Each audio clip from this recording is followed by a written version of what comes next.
পদে বাউলিয়া সাধু সাই মুদ্রা করিয়া পদে বাউলিয়া আদি যুগের কীর্তি দিয়া আদি যুগের কীর্তি দিয়া আদি যুগের কীর্তি দিয়া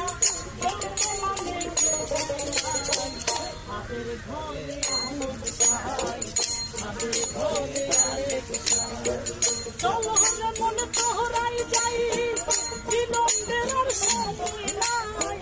চলো রে মনে তোহরাই যাই বিলম্বের আর সময় নাই ভাবনগরে ভাবের মানুষ ভাবনগরে ভাবের মানুষ গেলে ভাবু কবিতায় ভাবের ঘরে আলেক সাই